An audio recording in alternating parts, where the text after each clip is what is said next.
How's it going, everyone? It's Mike from PC Classic Cars, back with another virtual description. Today we are going to talk about my 1979 Dodge Little Red Express pickup truck.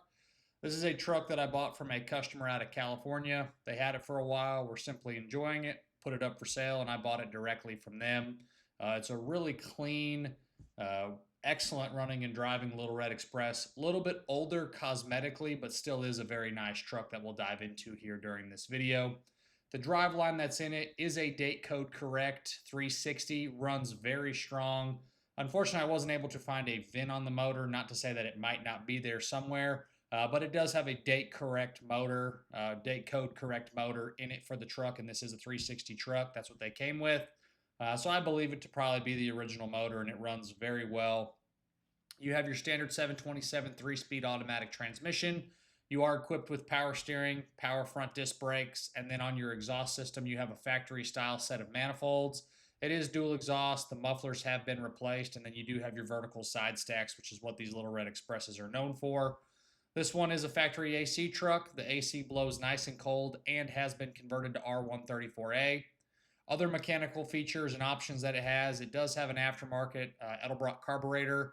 This one does have the factory front sway bar, and it has the optional 355 rear axle with the 925 rear end. Excellent driving truck. Take a look at the test drive video. You'll see me personally driving it going down the road. We'll dive into more of the mechanicals, but it is a strong running Little Red. On my doesn't work section, you have a couple smaller things not working. The factory dash lights, when you turn the headlights on, the headlights are working, but the dash bulbs are really hard to see and not illuminating like they're supposed to. The flashers don't work. The washer fluid sprayers aren't spraying any fluid. The volt and the fuel gauges aren't working correctly, and then the dash clock. So there is a little bit of a list, but probably the one that I would work on fixing is the fuel gauge, most likely going to be a sending unit or the gauge itself. Everything else is pretty minor, kind of notorious things for going wrong. That doesn't work section is going to be posted on my website, pcclassiccars.com. It's going to be in the photo set at the very end, or it will be in the additional informations tab as well. There'll be a screenshot of that with the photos of the flaws of the truck. During my normal pre-inspection, where I check for leaks, bushings, wear items, suspension, and steering components, this one looks like the front and rear shocks have been replaced at some point, has a great road feel. The transmission rear seal has a little bit of seepage, nothing that I would classify needing to be done. That's the one fluid leak that I did see, and again, I would classify it more as some seepage than an actual leak. The rear leaf spring bushings are a little bit crunched down and have some dry rot, or excuse me, some dry cracking in the bushing itself. Probably the original ones on the truck. The steering components and the suspension components are probably mostly original, but they still check out great. And as you can see during the test drive video, it is a very good running and driving truck.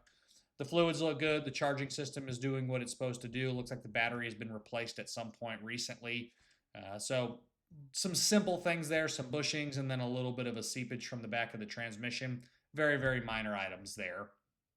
On the exterior of the truck, it is a factory Little Red Express truck, and the code for the paint is a medium canyon red, and the actual code is PY3450. The truck has been repainted, and I would say it is an older repaint. The decals have some scuffs. There is little imperfections and touch-ups kind of all the way around the truck.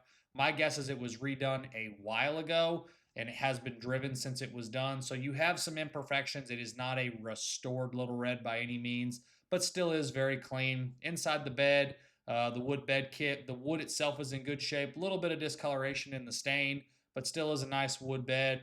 Your bumpers look good. Doors open and close well. I would suggest taking a look at that additional informations tab. It's going to outline photos of all the little imperfections all the way around the truck on the inside and the outside, but still is a very good looking truck.